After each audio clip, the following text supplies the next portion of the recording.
warahmatullahi wabarakatuh, pemirsa dan pendengar dimanapun berada.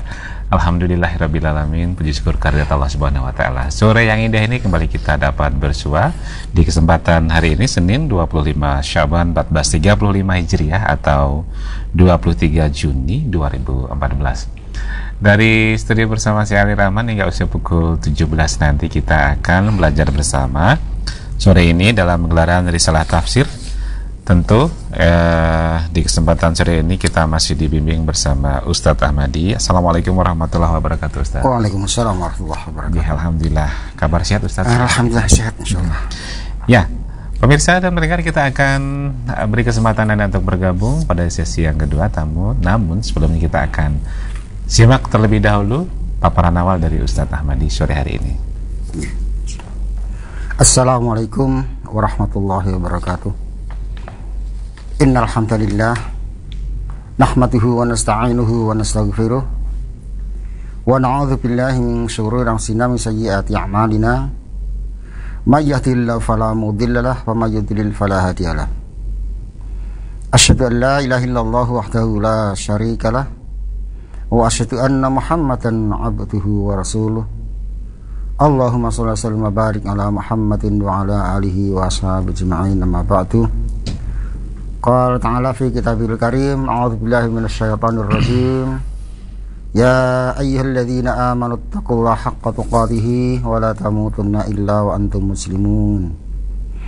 Kaum muslimin muslimat rahimakumullah, marilah kita senantiasa mengunjukkan puji syukur kita kepada Allah SWT yang selalu melimpahkan nikmatnya, rahmatnya dan barakahnya kepada kita. Nikmat yang tak terhingga banyaknya, kasih sayang yang selalu tercurah kepada kita, serta kebaikan-kebaikan, barakah yang tidak pernah berhenti, tidak pernah putus kepada kita. Itulah kaum muslim rahimakumullah, Allah memberikan persyaratan kepada kita untuk kita selalu mendapatkan kenikmatannya lebih banyak lagi, yaitu dengan kita mensyukurinya, yaitu betul-betul kita menyadari bahwa semua yang kita terima, yang kita rasakan, kita nikmati adalah bukan karena kehebatan kita, tapi semuanya adalah karena Allah SWT. Allah telah memberikan kepada kita, atau telah melimpahkan nikmatnya kepada kita. Untuk itulah maka kita dituntut untuk mensyukuri, yaitu menggunakan semua nikmat Allah itu dalam rangka menghambakan diri kita kepada Allah. Allah ingatkan jangan mengkufurinya, jangan mengkufurinya. Sampai kita mengkufuri, maka Allah ingatkan inna adzabi lasyadid. Jangan sampai kita gunakan nikmat Allah itu justru untuk menentang, untuk bermaksiat kepada Allah. Itulah yang akan mengundang azab Allah kepada kita. Itulah kaum muslimin rahimakumullah, dalam rangka kita mensyukuri nikmat Allah, terutama yang berupa iman dan Islam yang hanya Allah berikan pada hambanya yang terpilih. Kemudian Allah berikan pada kita kesempatan untuk kita mengkaji firman-firmannya, tuntunan Rasulnya, sehingga dengan itu kita akan berjalan dengan benar, dengan lurus. Karena itulah janji Allah pada kita, janji Rasul kepada kita. Oleh karena itulah maka kaum muslim rahimakumullah, sekali lagi dalam rangka mensyukuri nikmat itu, marilah kita semaksimalnya nikmat Allah itu kita gunakan dalam rangka mentaati Allah, berbakti kepada Allah. Juga pada sore hari ini, dalam rangka kita mentaati Allah, kita terus meningkatkan pengertian kita, pemahaman kita terhadap petunjuk-petunjuk Allah, yang dengannya kita akan berada di jalan yang lurus, yaitu Al-Quranul Karim. Alhamdulillah, sore ini telah kita pelajari sampai ayat ke 164 soal Al-Baqarah. Allah berfirman, a'udzubillahi minasyaitonir rajim. Inna fi khalqis samawati wal ardi wa ikhtilafil laili wan nahari wal fulki allati tajri fil bahri bima yanfa'un nasa wa ma anzalallahu minas samai mimma fahya bil ardi ba'da mautiha wa batha fiha min kulli dabbah wa tasrifir riyahi was sahabil musakhkhari bainas samai wal ard la ayatil liqaumi yaqilun. Yang terjemahannya, sesungguhnya dalam penciptaan langit dan bumi, silih bergantinya malam dan siang, bahtera yang berlayar di laut membawa apa yang berguna bagi manusia, dan apa yang Allah turunkan dari langit berupa air. Lalu dengan air itu dia hidupkan bumi sudah matinya, dan dia sebarkan di bumi itu segala jenis hewan dan pengisaran, pergerakan angin dan awan yang dikendalikan antara langit dan bumi. Sungguh itu semua merupakan tanda-tanda keesaan dan kebesaran bagi kaum yang memikirkan. Kaum muslimin rahimakumullah, pada ayat 163 kita sudah bahas tentang keesaan Allah. Setelah Allah berbicara tentang Bani Israel, ya, tentang Bani Israel yang merasa bahwa mereka merasa sebagai makhluk Allah yang terbaik, hamba Allah yang terbaik. Bahkan mereka dengan sengaja telah menyembunyikan ayat-ayat Allah, sehingga mereka menjadi kaum yang tersesat, yang terkutuk, yang dimurkai oleh Allah. Namun kenyataannya mereka adalah kaum yang paling membangkang. Mereka kaum yang mempersekutukan Allah. Maka Allah ingatkan pada 163, Allah adalah Tuhan satu-satunya yang wajib dan berhak disembah, diibadati, ditaati. Allah yang Maha Pengasih lagi penyayang. Kemudian pada ayat ini Allah memberikan satu sarana, satu dalil yang sifatnya makhluk, yang bisa dilihat, bisa diamati secara langsung oleh manusia, yang dikehendaki Allah dengan dikemukakan dalil yang langsung sekali lagi bisa diamati, dilihat oleh manusia. Manusia dapat menggunakan akal pikiran yang Allah berikan pada mereka, pada manusia, sebagai nikmat yang tertinggi yang membedakan antara makhluk yang lain dengan manusia.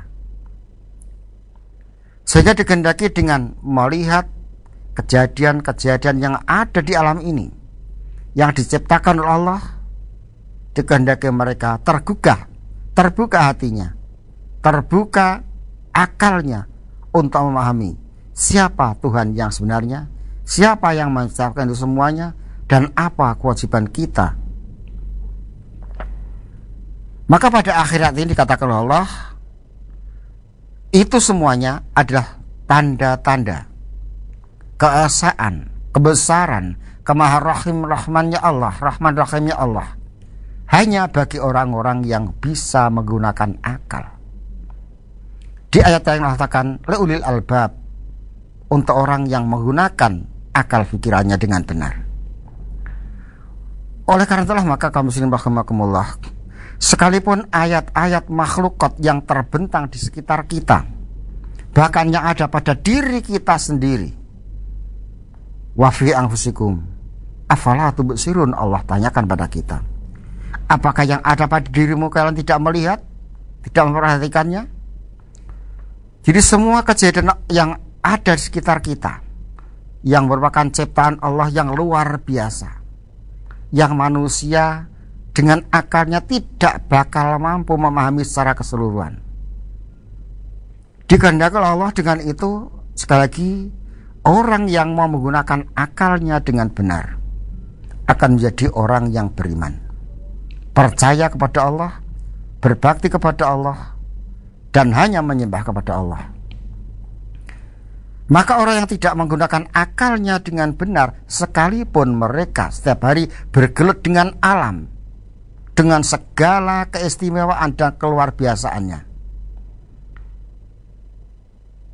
tetapi karena akalnya sekali lagi tidak digunakan dengan benar, tidak akan bisa membuka hatinya untuk menjadi orang yang beriman. Mereka itulah Allah katakan syarrad dawab, sejelek-jelek makhluk yang melata di bumi ini.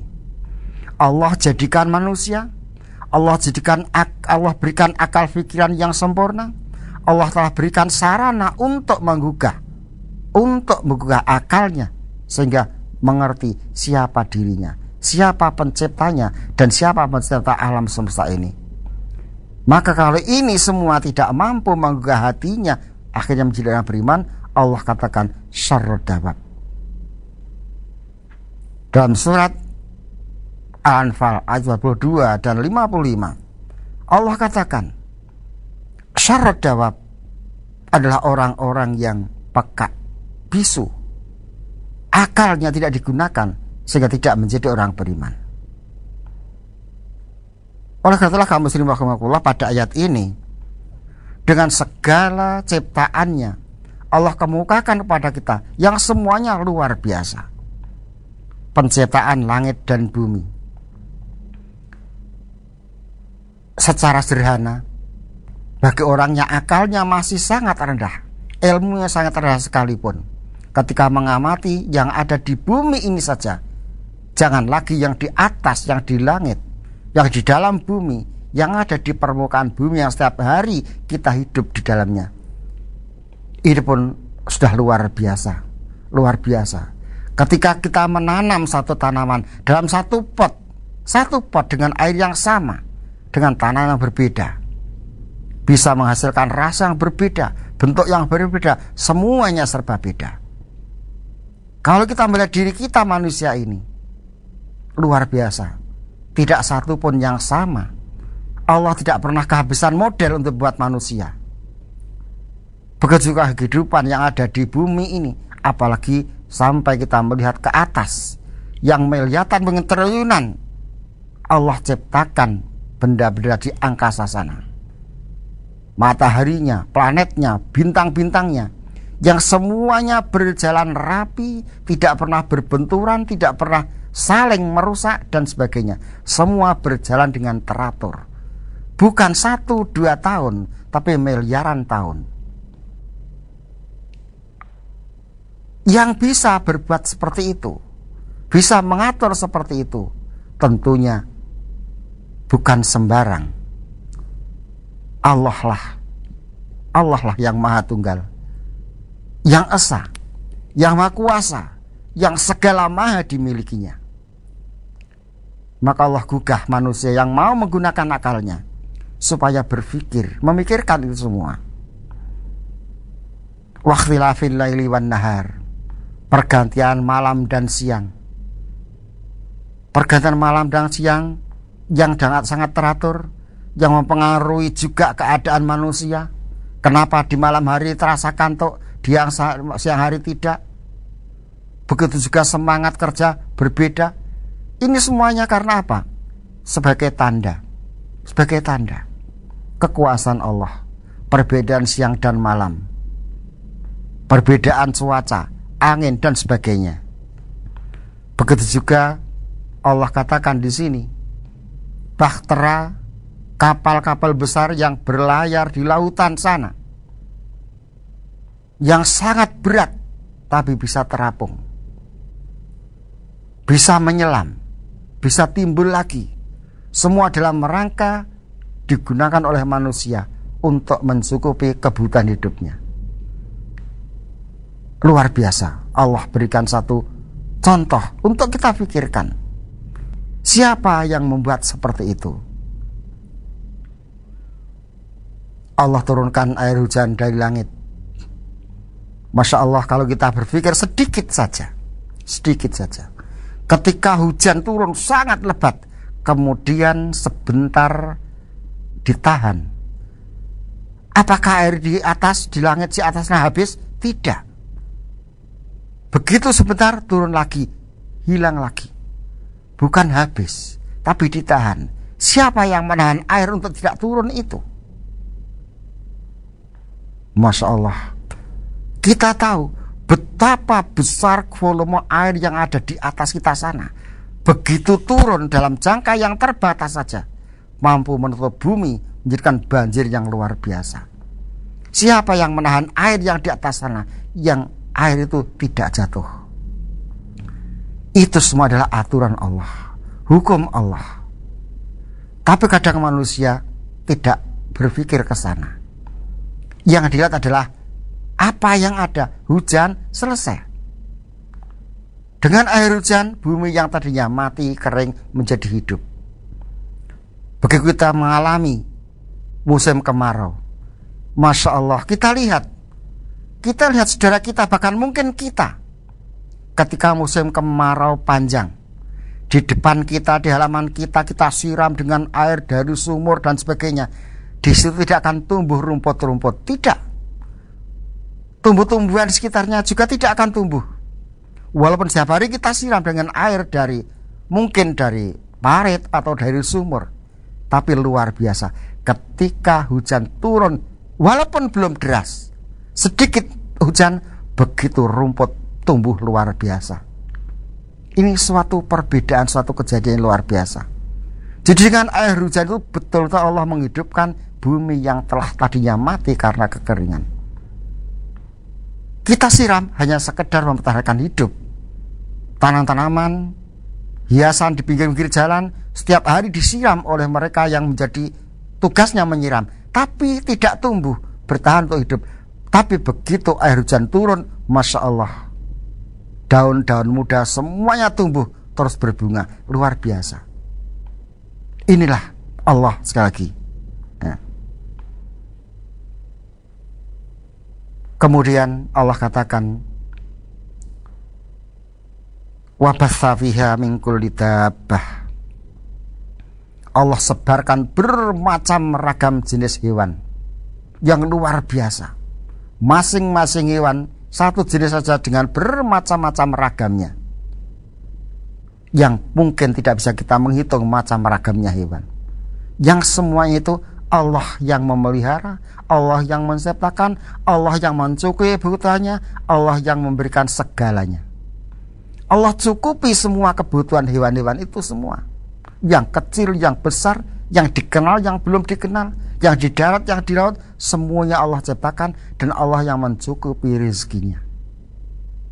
Kenapa kita manusia yang punya akal pikiran, yang Allah berikan segalanya pada kita, tidak mampu memahami siapa pencipta kita, untuk apa kita hidup, sehingga kita mengkufuri Allah? Afala taqilun?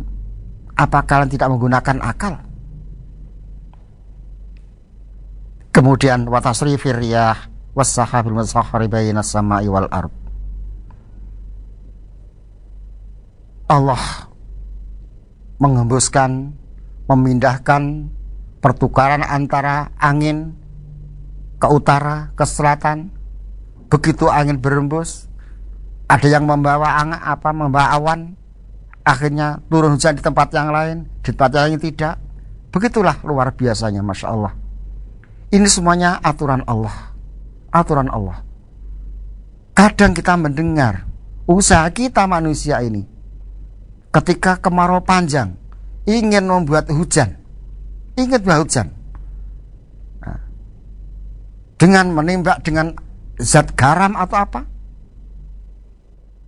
awannya sudah mengandung air.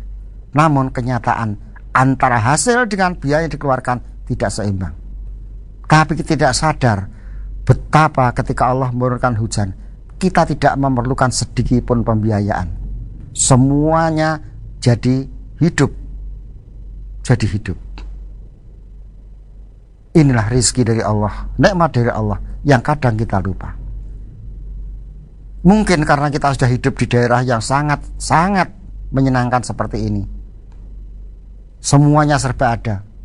Kita tidak pernah berpikir betapa saudara kita yang hidup jauh dari hujan, jauh dari air, jauh dari tumbuh-tumbuhan. Masya Allah. Maka kemudian Allah katakan, semua ini adalah ayat bagi orang-orang yang menggunakan akal. Maka kaum muslimin rahimakumullah, dari ayat ini sebenarnya amat sangat panjang kalau kita mau berpikir, mau kita uraikan, mau kita bahas. Yang penting bagaimana kita menggunakan ayat-ayat makhlukat ini, kalau kita sudah jadi orang beriman, untuk menguatkan keimanan kita. Betapa ketika kita melihat hewan yang sangat kecil, Itu semuanya Allah yang menciptakan. Mereka tidak diberi akal, tapi mereka hidup dengan senang. Kita tidak pernah melihat yang namanya burung susah, hampir tidak pernah. Pagi hari bangun sudah bernyanyi-nyanyi, diberi makan nyanyi, diberi minum nyanyi, sampai mau berangkat tidur masih bernyanyi. Kenapa kita susah? Allah sediakan segalanya untuk kita. Wasakhkhara lakum ma fis samawati wa fil ard. Allah siapkan untuk kita semua. Tapi kadang kita karena susah, akhirnya tidak kuat menahan susah, akhirnya terpaksa harus bunuh diri dan sebagainya. Masya Allah, kalah dengan hewan yang sangat kecil kadang-kadang. Itulah sekali lagi ayat ini sangat-sangat penting untuk kita pahami, untuk kita ambil pelajaran. Hanya orang yang beriman, orang yang menggunakan akal dengan benar sajalah yang bisa mengambil pelajaran dari ayat-ayat yang seperti ini, dan juga di ayat-ayat yang lain yang sangat banyak. Ya, mudah-mudahan kita dapat mengambil pelajarannya. Yeah. Baik, kita akan buka dulu untuk penelpon ya. Yang pertama di 661749. Halo. Pak Ustadz. Waalaikumsalam warahmatullahi wabarakatuh. Ibu siapa di mana ini? Dari Wati dari Klaten. Ibu Wati Klaten, silakan. Apakah dalil dajjal itu ada enggak, Pak? Apa? Dalil hadisnya dajjal. Dajjal. Ya. Iya. Ya. Assalamualaikum. Waalaikumsalam warahmatullahi wabarakatuh. Tentang Dajjal, Ustaz. Jadi tentang Dajjal itu pun lah kita ketika kita sholat, di akhir sholat kita, jadi sebelum kita salam itu ada doa supaya kita dijaga oleh Allah dari Dajjal ini. Jadi tentang Dajjal ini banyak ya, dalam hadis banyak, termasuk juga dalam sholat kita. Ketika kita berdoa, doa sebelum salam itu juga kita supaya dijauhkan dari kejahatan Dajjal. Nah ini. Nah, yang penting siapa tuh yang dimaksud Dajjal itu ya, ini di sini. Jadi dari pemahaman para ulama, hadis-hadis tentang Dajjal ya. Dajjal itu ada dua, Dajjal kecil dan Dajjal besar. Nah, Dajjal kecil itu sudah ada sejak dulu, sejak zaman Rasulullah. Itu setiap orang yang pekerjaannya, perbuatannya merusak agama, mempengaruhi orang untuk melanggar, untuk merusak. Nah, itu siapa saja. Jadi perbuatannya merusak tentang urusan agama, itu Dajjal. Nah, nanti yang dimaksud Dajjal besar nanti setelah mendekati kiamat, nanti akan keluar makhluk yang nama Dajjal itu, yang terangkan dalam hadis bermata satu dan macam-macam ciri-cirinya. Nah, di mana itu tidak diterangkan. Maka yang penting sekali lagi, nah, kita ini menggunakan kesempatan yang masih Allah berikan kepada kita ini, entah seberapa, tetap untuk mempersiapkan diri kita hidup nanti di akhirat. Mungkin hari ini kita masih sehat, bisa berbuat banyak, tapi besok mungkin kita sudah tidak bisa, apa karena sakit atau karena repot dan sebagainya. Maka kesempatan ini kita gunakan, dan kita jangan terpengaruh oleh apapun, siapapun yang akan membelokkan kita dari jalan yang lurus yang sudah kita yakini. Ini yang penting. Jadi jangan mudah dibujuk, dirayu untuk dibelokkan dari jalan lurus yang sudah kita yakini. Ini yang lebih penting. Ya, Bu. Ya. Ibu Wati di Klaten, terima kasih di belakangnya. 0271661749, kita beri kesempatan kembali. Halo, assalamualaikum warahmatullahi wabarakatuh. Waalaikumsalam warahmatullahi wabarakatuh. Iya, ibu siapa di mana ini? Bu Eni di Sambong. Sambong Blora ya? Iya. Monggo, Bu.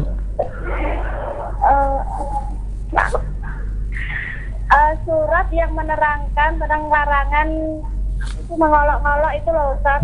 Surat apa, ayat berapa? Terus yang menjelaskan bekerjalah kamu seakan-akan akan hidup selamanya dan beribadahlah kamu seakan-akan akan mati besok pagi. Itu dalam hadis apa Al-Quran? Terima kasih atas jawabannya. Assalamualaikum warahmatullahi wabarakatuh. Waalaikumsalam warahmatullahi wabarakatuh. Yang pertama, larangan memperolok-olok itu dibuka dalam surat Al-Hujurat ya, surat ke-49 ayat 11. Surat Al-Hujurat surat ke-49 ayat 11. Nanti dibuka langsung aja Al-Qur'annya, ya, dibaca sendiri. Dan yang kedua tentang bekerjalah ya'mal dunya karena katamu tu karena kata tangisu abadah wa malu akhiratnya karena katamu tu goda, ya. Jadi berbuatlah untuk duniamu seakan-akan kamu akan hidup selamanya, dan berbuatlah untuk akhiratmu seakan-akan akan mati besok pagi. Itu bukan hadis, bukan Quran, tapi itu kata hikmah. Ini. Jadi kata-kata hikmah. Ini. Jadi kalau dikatakan hadis bukan hadis, Al-Quran juga bukan Al-Quran, itu kata hikmah. Bagaimana maksudnya? Kalau kita dihadapkan dua masalah, yaitu urusan dunia dan urusan akhirat, mana harus didahulukan itu. Jadi bukan kita ketika bekerja seakan tidak akan mati, tidak. Ini tidak mungkin. Tidak mungkin. Jadi maksudnya ketika kita dalam kehidupan dalam hidup ini, kita dihadapkan dua masalah. Ini urusan dunia, ini urusan akhirat. Mana yang harus didahulukan?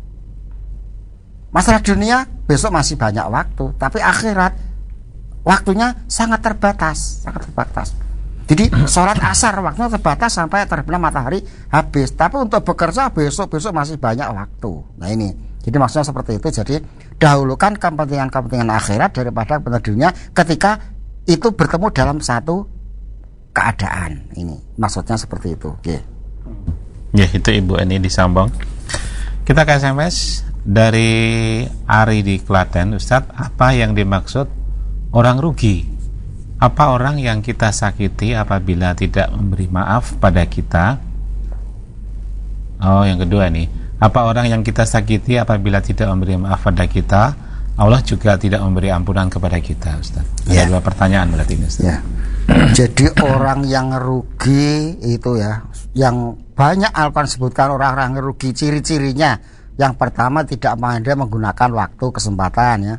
Innal insana lafi khusrin, itu Allah katakan semua manusia rugi, kecuali siapa? Orang beriman dan beramal soleh dan saling berpesan berwasiat tentang kebenaran dan ini kesabaran. Itu jadi orang yang tidak beriman intinya satu, itu orang yang paling rugi.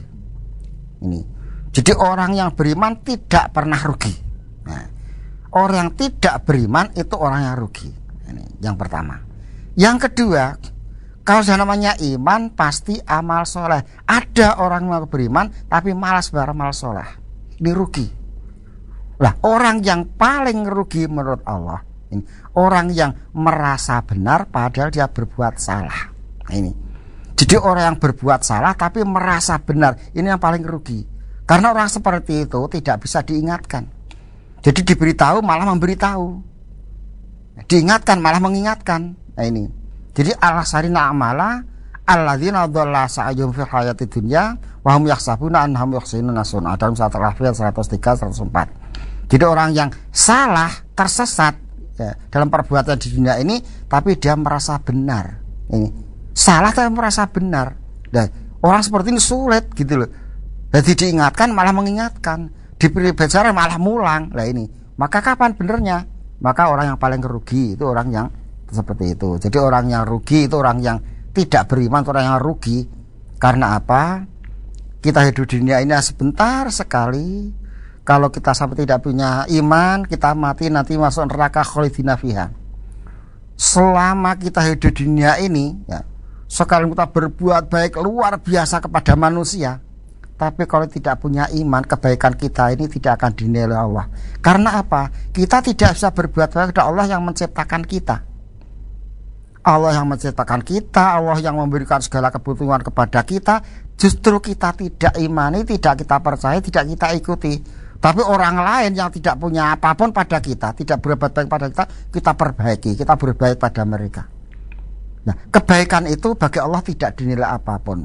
Sebaliknya, orang yang punya iman, sekecil apapun kebaikan yang dilakukan, sampai Rasulullah katakan menyingkirkan duri dari jalan yang mungkin akan menyakiti orang yang lewat, ini suatu kebaikan yang luar biasa Allah berikan, dilipat gandakan karena punya iman. Jadi percaya pada Tuhan Allah yang menciptakan, yang mencukupi, yang beri makan, minum dan segalanya. Ini. Maka ketika berbuat kebaikan kepada manusia, apalagi kepada Allah. Pada manusia pun Allah berikan kebaikan yang luar biasa. Ini iman. Nah, kemudian tadi yang paling rugi orang yang salah tapi merasa benar. Nah, ini. Jadi orang tidak beriman diberitahu malah ngandani. Nah ini. Jadi yang paling rugi.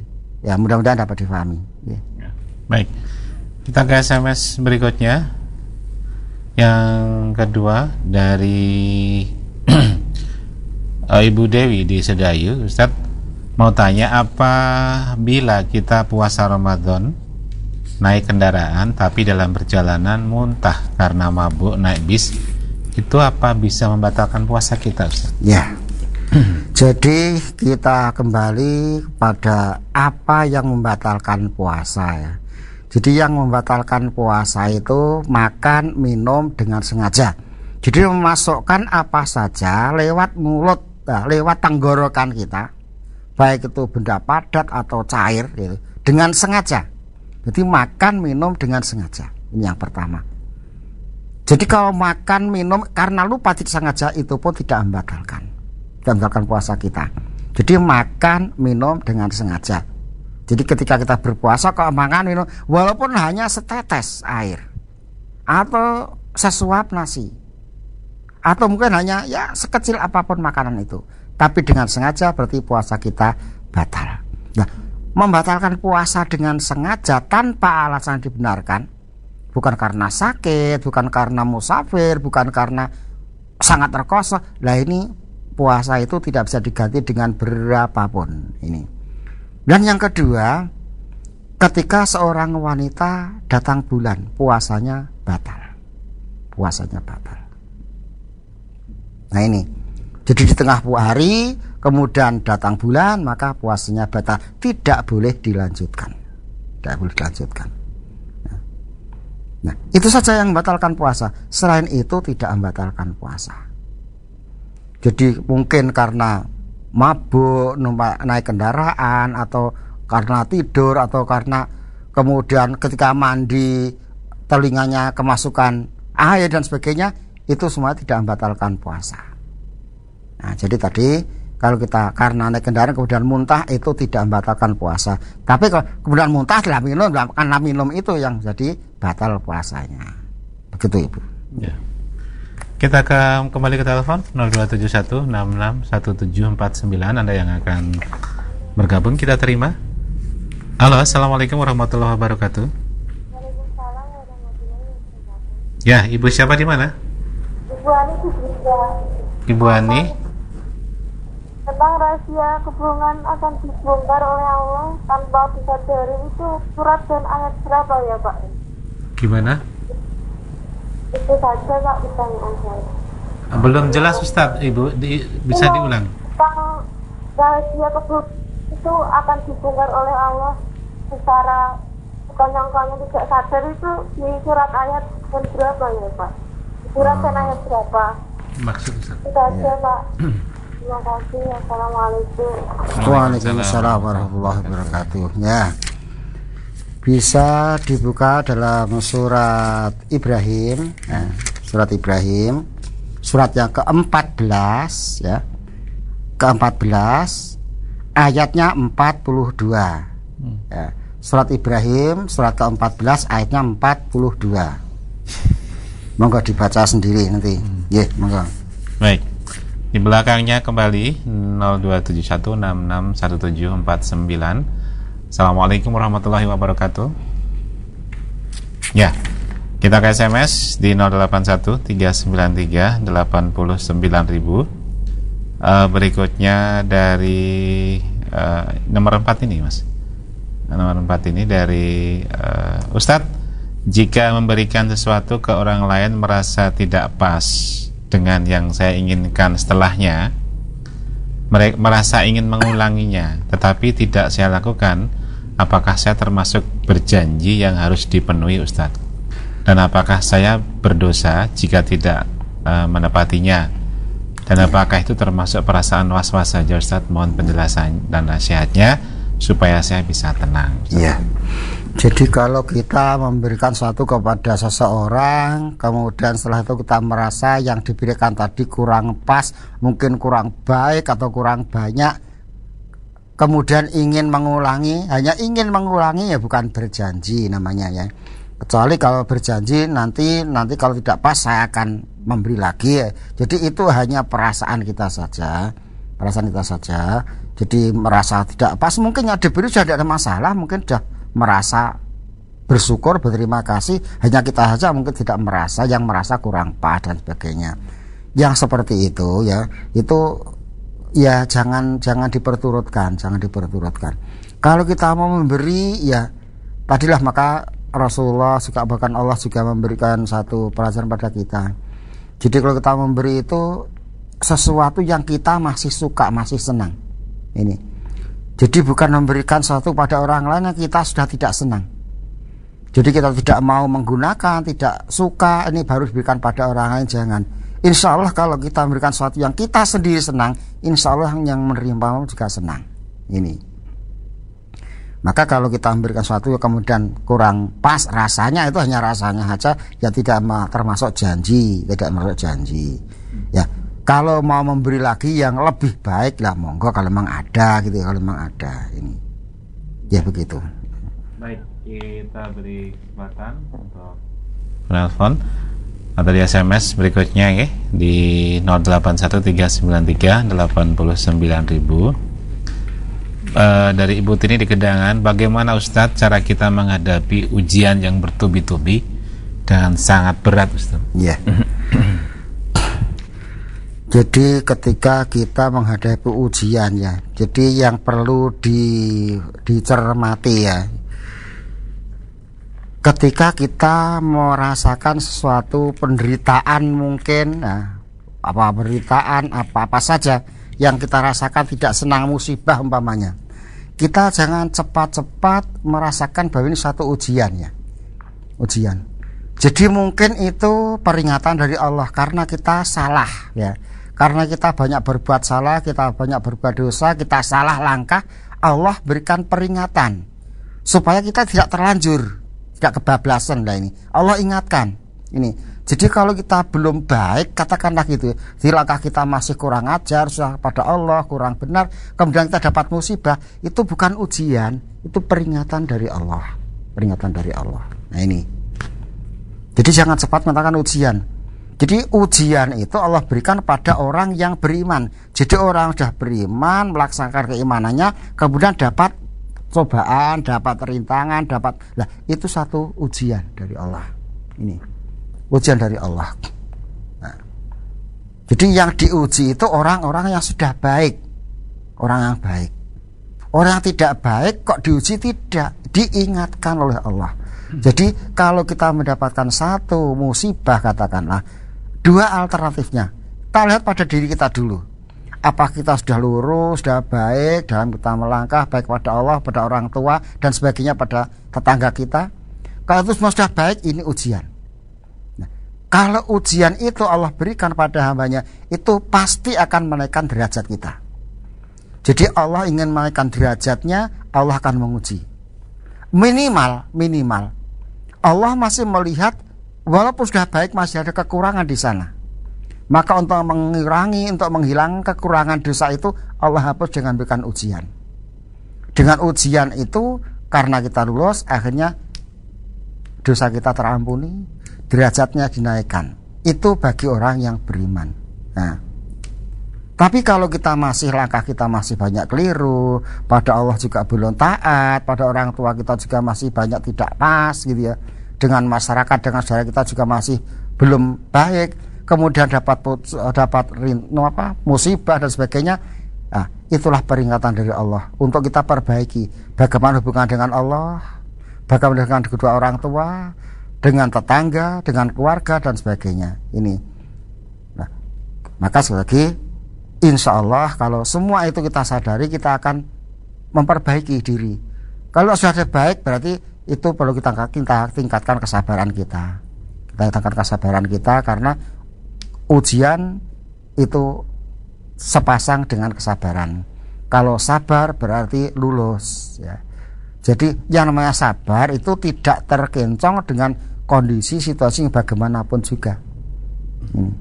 Jadi tidak terbelok hati kita, iman kita lurus saja tetap di jalan yang benar sekalipun mendapatkan ujian macam-macam rintangan. Itu ketika kita beriman dengan benar. Ketika kita dalam kondisi tidak benar kok dapat musibah, itu peringatan. Kita bersyukur masih diingatkan Allah sebelum kita terjatuh. Nah, ini. Maka segera kita surut. Nah, maka ketika kita dalam perjalanan yang belum benar kok dapat musibah, kita koreksi. Bagaimana hubungan kita dengan Allah, kedua orang tua kita, tetangga kita, kerabat kita, dan seterusnya. Insya Allah dengan kita koreksi, kita akan memperbaiki sedikit demi sedikit. Dan insya Allah dalam perjalanannya, selain kita lulus ketika kita menghadapi itu semuanya karena kita menjadi lebih baik, insya Allah setelah itu akan terjadi perubahan yang luar biasa. Allah akan lebih kasih sayang pada kita. Gitu. Ya.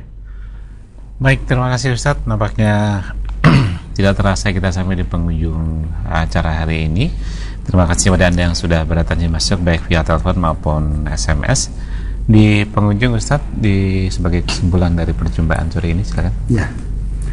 Kaum muslimin rahimakumullah, sekali lagi dari ayat yang panjang di awal tadi kami sampaikan, marilah kita berusaha sekuat tenaga untuk terus meningkatkan kualitas keimanan kita kepada Allah. Ya, kita bersyukur Allah jadikan kita sebagai hamba yang terpilih, sebagai orang yang beriman, sebagai orang Islam.